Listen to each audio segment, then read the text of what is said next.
I want to say good afternoon or good evening to a fellow Nigerian, Blaqbonez. How are you, sir? I'm all right. I'm all right. It was good. Do you know what? It's been a while. It's actually good. It's really good that we've done this interview because I haven't done interviews with people back home. I've sat down with Burner, David, Two Face, a lot of the guys about like 7, 8 years ago. But I haven't, Malik Berry as well, a good friend of mine. But I haven't really gotten back into the swing of interviewing artists from my country. So first of all, it's an honor, it's a privilege. And I want to start off with just the thing that I think is one of your USPs, which is obvious, is your creativity. You know, I want to explore, where did that come from? Where did it stem? Where you just weren't just thinking about singing melodies, you were thinking about creativity to supplement the art. I guess that's just natural to me, like that's just my thing, like, like, I want to be seen as more than just, you know, an artist, that's making music. I just want that extra layer to whatever I'm doing. Inspirations for creativity growing up? Inspirations for creativity. I think I used to always like, Missy Elliott style. I used to like, Busta Rhymes, Ludacris. You know, they just had that extra, like, thing about, their visuals and how they portray themselves. The real creatives. Look, we were talking off the camera and talking about just what the bedrock and the fabric of Nigeria, what it was like, or what it is like, the hustle. My mum, she always used to tell me that when she was like 7 or 8, she'd have to go out and be, she'd be selling groundnut. What was the informative years for you, like growing up? How was the hustle for you as a young child? Almost. My house was like, growing up was like really tough because it was like maybe like 8 of us in a 1 bedroom in a house where everybody had to hustle. You feel me? Like, cause definitely didn't want to live that life forever. You get to seeing all my, cousins, my, you know, not directly my siblings, but like, everybody else hustling, get on a bus, where you don't even have money for the bus, so you hang on the bus. You get at the back of the bus, and for me, because I was really small, I would sit inside the bus, but not on an actual chair, just like those buses used to have, like, this other thing just behind the driver that's like covering the engine, so you sit on it, but it gets hot, so you sit on it, you stand, you sit on it, stand, so I think that was like one of those formative, years of like, you have to hustle, you have to make it out of this struggle.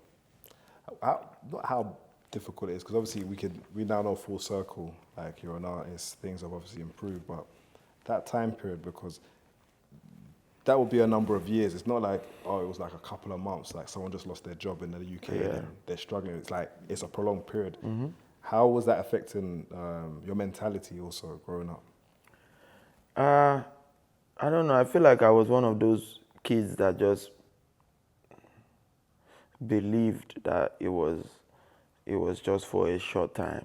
I don't know, maybe my mom used to tell me, or actually I always knew that my dad was like abroad, and we didn't have a relationship. I think maybe I just always believed that one day he was going to come in like Superman and save me from whatever. So I don't feel like I let it affect my mentality. I never felt like I was always going to be at that level. I was confident that I was going to, get out of the struggle. You feel me? Did you always know it was going to be music that would take you out, or did you No, know? I didn't even think it was going to be music at all. I just thought, at that time, I probably thought it was like education, I'll study something, get this job, and, be fine, take care of my family. Music came much later. Did you go Was it boarding school? What was the schooling system like for you? Yeah, it wasn't. There were. I think I tried to go boarding school once, for like 1 year, in the middle of all the chaos. But like most of it was just different, schools. I went to like so many different schools, man. I kept on changing because my mom, was always hustling and different, changing jobs, So many schools. I only went 1 year. We have to move to this other place, go to this school 1 year, blah, blah, blah. So it was just a lot.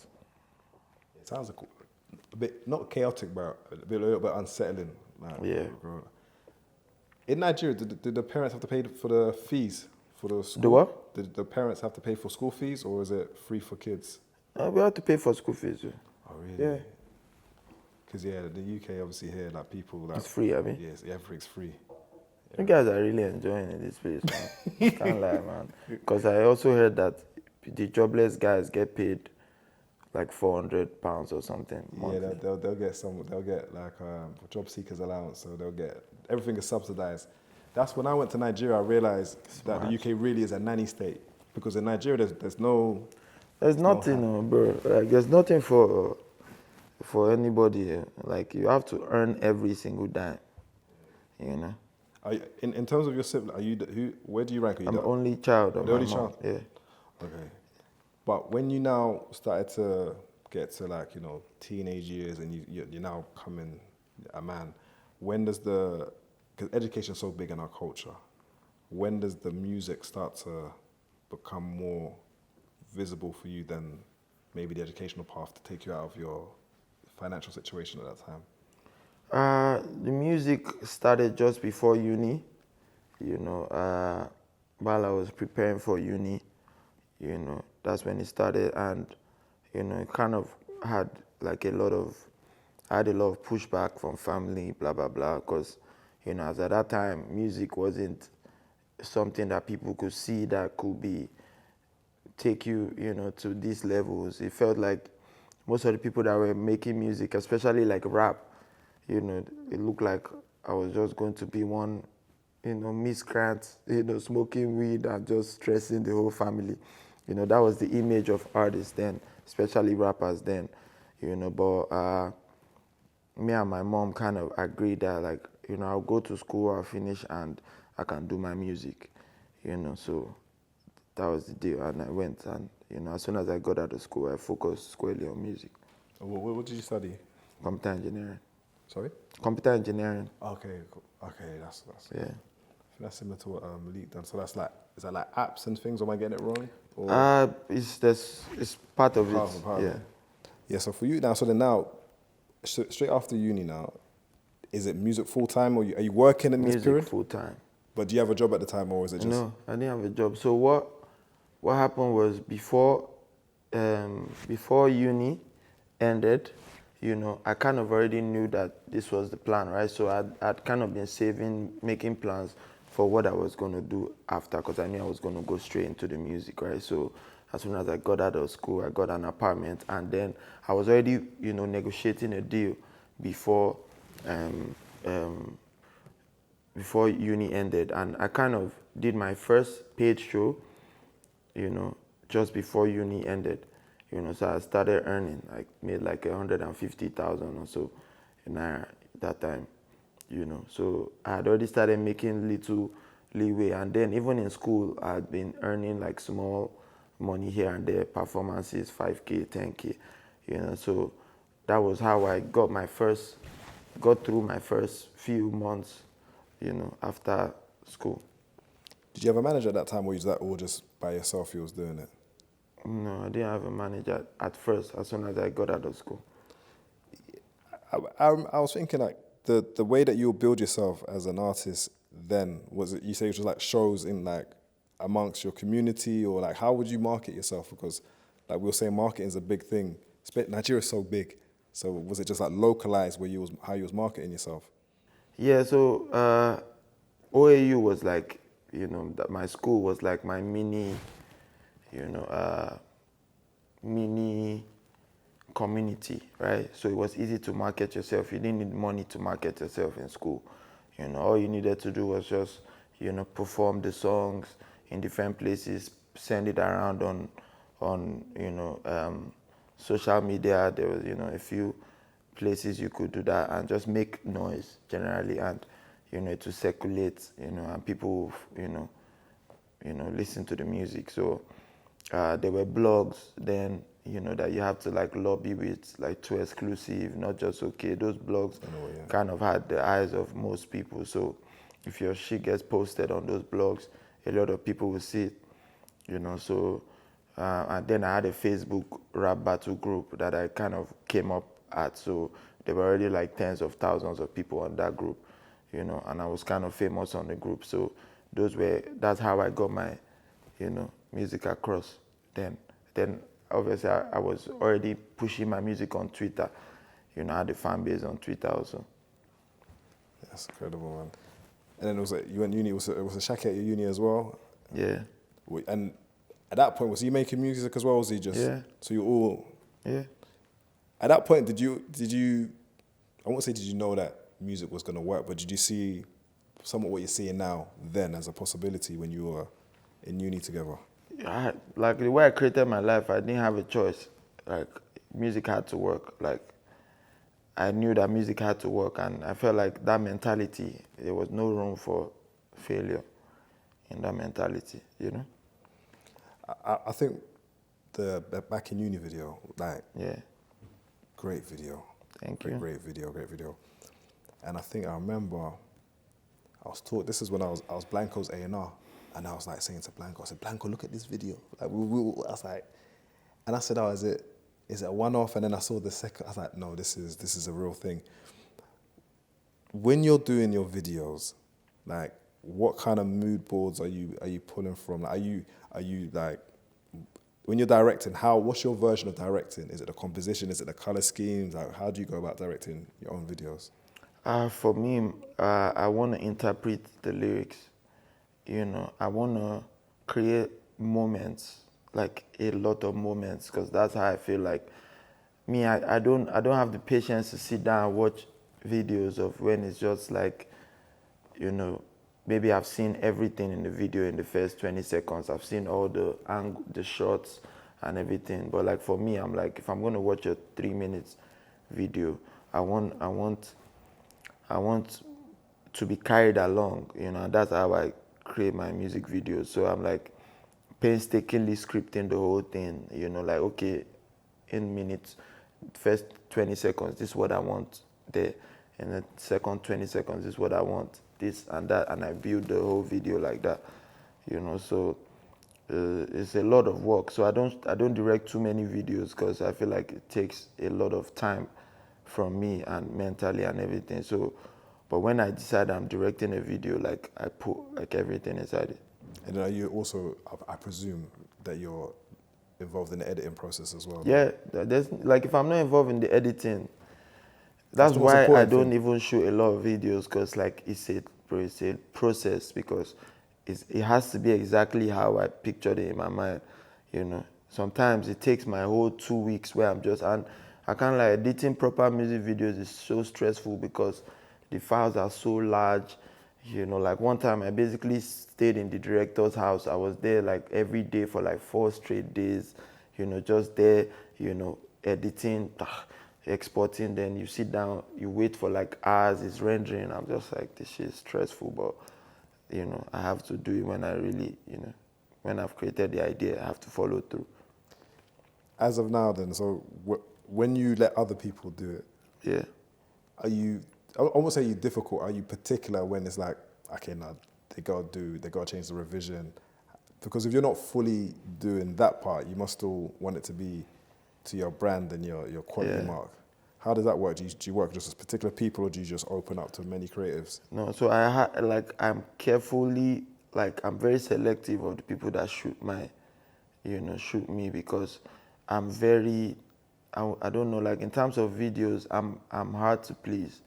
Like there are a lot of videos that I have that I absolutely hate, but like, you know, like, oh, the team, everybody's like, oh, this is good, and I'm like, I don't want to be extremely difficult, so I like, okay. So, but that now makes me very particular with the people that I let shoot my music videos. I only want to work with people that I feel like our wavelength and the vision is like really perfect. So when you know we going through the thing, like there's the corrections is not so much, you know. It's like, because sometimes I work with some people, I'm changing almost everything, and I'm like, bro, I don't even have time for this shit, you know. I send, oh, I don't like this, I don't like that, I don't like this, and it's a lot.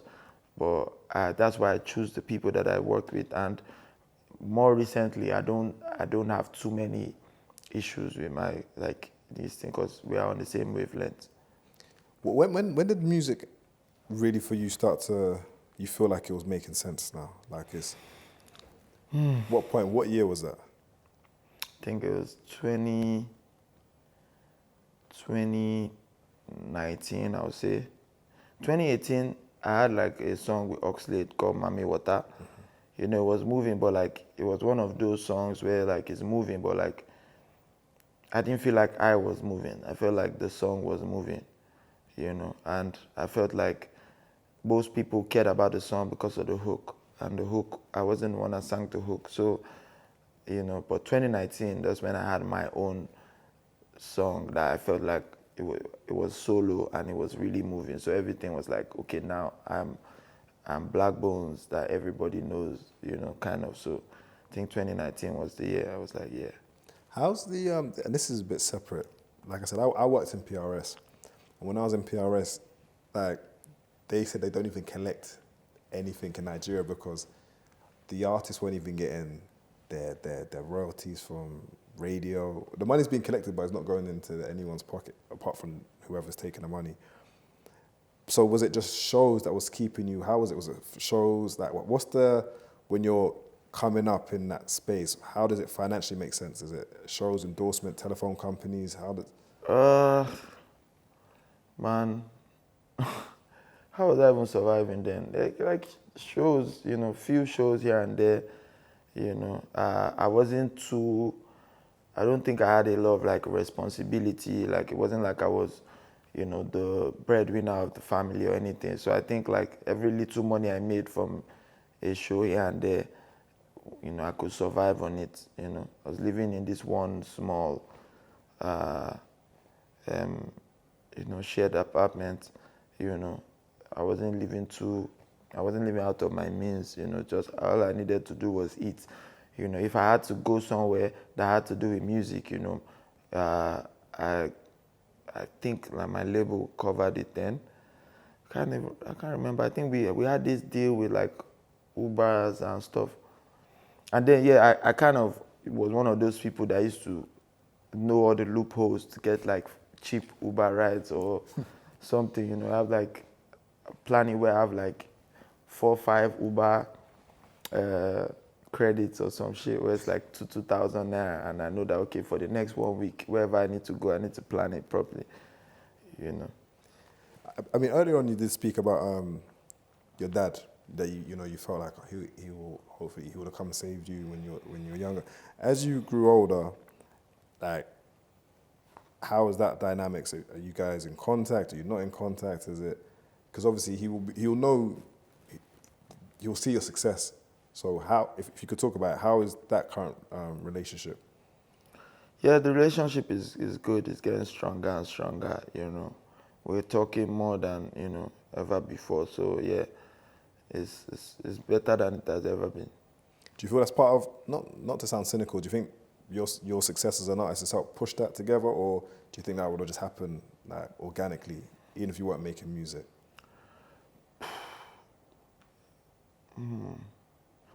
I think it would have happened organically. You know, I don't think my dad realizes what I am like that. Like I tell him, but like it's not like he knows that. You know, sometimes when he comes to Nigeria, when he sees me, you know, it's like, oh wow. But I feel like he doesn't live in Nigeria, so I don't think he really understands what I am. You know, like that. So we spoke about when you felt music was now starting to make a bit of sense. When did it start to get to a point when it's like, because I presume you're not just going to walk in Nigeria by yourself. I presume, I don't know. Like, when did it get to a point where it's like, okay, now you're now becoming one of those main ones, not just Nigeria, but also now Africa, the diaspora. Do you know what I mean? What was that moment for you when you knew it's gone to another level? I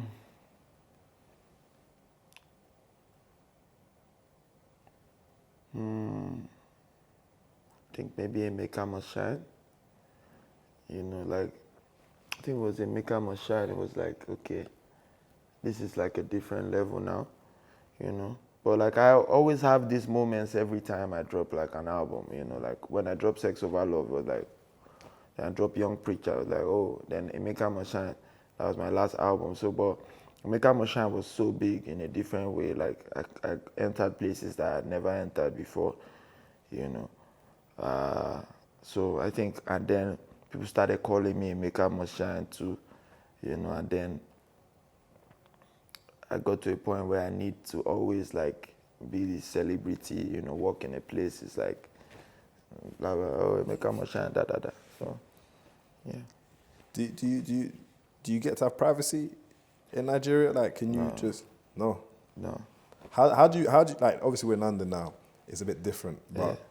I'm sure people still recognize you. But Yeah, here and there. how is it in Nigeria? Like, is it like before you step out, you have to have the secure like? Yeah, definitely. Like, I can't go anywhere alone in Nigeria again. It's crazy.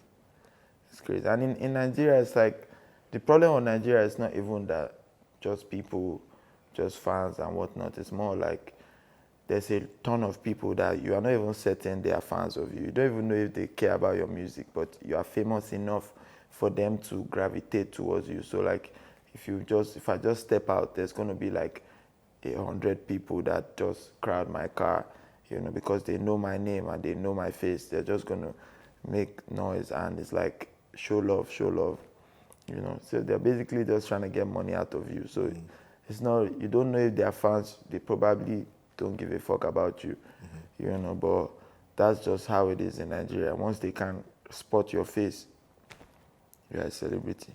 Do you miss a bit of like the normalcy just to... Absolutely, man. So I don't leave my house when I'm in Nigeria unless I have to go work.